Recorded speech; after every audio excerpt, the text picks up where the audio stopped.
Greetings. About 3 years ago, a little over 3 years ago, slightly over 3 years ago, I put out a video titled The Physical Confrontation Between the ICGJC and GMS, in which I tried to piece together the details of an altercation, a physical altercation, basically a fight that had transpired in 2005 on 125th Street in Manhattan between members of the Israelite Church of God in Jesus Christ and members of the group which is now called GMS. It was not called GMS back in 2005. And 3 years later, a popular topic of conversation is a mildly similar physical confrontation which just happened between IUIC and the ISUPK in Kansas City. And because that topic is now a hot topic of conversation, Vocab Malone re-uploaded an edited version of my video from 3 years ago to his own channel. Now, it's a slightly boiled down version that's about a little bit less than half the length of my video. But nonetheless, one thing that I really appreciate about Vocab Malone's channel is that it gets a lot more people involved. It gets a lot more eyeballs on a particular topic that he covers, and it generates a lot more conversation. And as a result, we get some interesting commentary and some interesting information. It's very helpful in that regard. And so he uploaded this video today. And in the comments section were some comments from a gentleman who's known as Basil. He's a member of the ICGJC related musical group known as the Byzantine Kings, and he's a longtime member of the ICGJC, and it's my understanding that he's a very high-ranked member of the ICGJC. Unfortunately, I don't know his current rank, so I hope you'll forgive me, but I'm assuming it's something very high.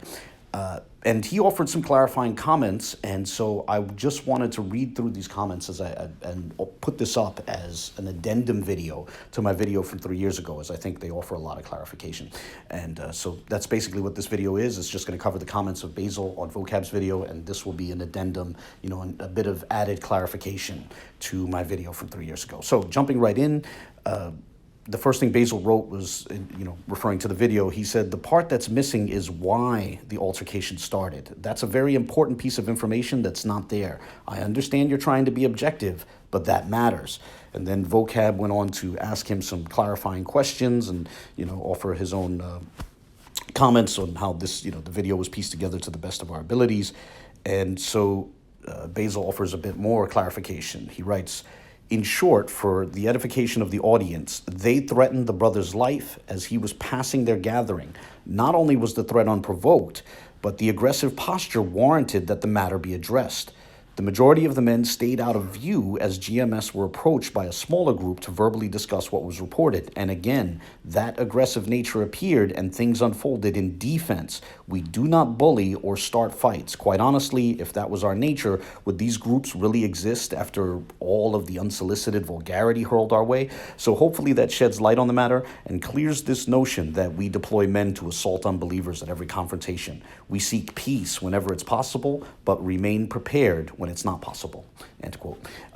Now, I just want to add something to what Basil shared, and that's after I recorded my video, I spoke with a former member of the ICGJC, and perhaps I should say that this former member is critical of his former church, so he can't be accused of being biased in favor of the church, and he told me he shared with me his recollection of that encounter, and it pretty much lined up with what Basil had said. He said that Amath Gabar, who's the biological brother of Tazadakia, was coming back from lunch, and there was some sort of an interaction with the group now called GMS, and so when he went back and reported that to the church, Tazadakia went out there with a large group of men. However, most of those men stood off at a distance, perhaps across the street, and a smaller group went to confront the group now called GMS, talk with them, perhaps warn them not to do that sort of thing. And from his recollection, the recollection of that former member,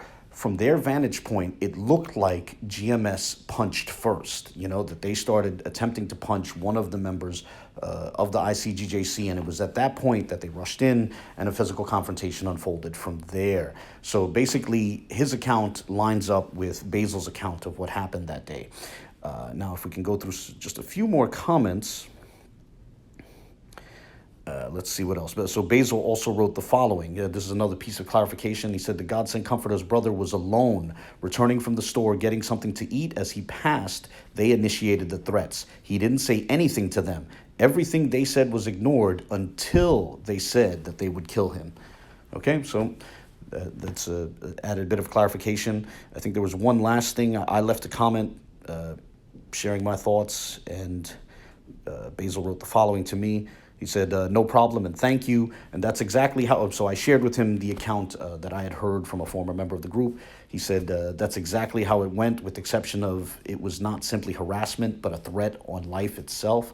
Our position, which is based on the word of God, is Romans 12:18, if it be possible, as much as lieth in you, live peaceably with all men. We didn't approach with any malicious intent, but they dictated that peace was not possible. And that's that. I'm going to close this video here. I'm going to just post it as an addendum to my video from 3 years ago, a bit more information, a bit more clarification on that conflict, and I'll add it to my playlist of videos which are relevant to One West history. And one thing I want to say is that, this is seen as relevant to the recent confrontation between the IUIC and the ISUPK, and it's good that this more recent confrontation was caught on video, because what happens is without video you get all sorts of competing narratives. And in the case of the conflict between the confrontation between the ICGJC and the group, which is now called GMS, GMS's side of the story, would often, they would tell it in pieces, but they would often make it seem like, they were just standing there minding their business, reading the Sermon on the Mount or something, and the ICGJC came out of nowhere and attacked them. But I've always found that implausible. I think the accounts that I've heard, not only from a former member of the group who's critical of the group, but now what I've read from Basil, I think it's plausible, and therefore that's why I wanted to share this. And with that, feel free to share your thoughts, whether positive or negative. I welcome any comments, questions, or criticisms, and God bless.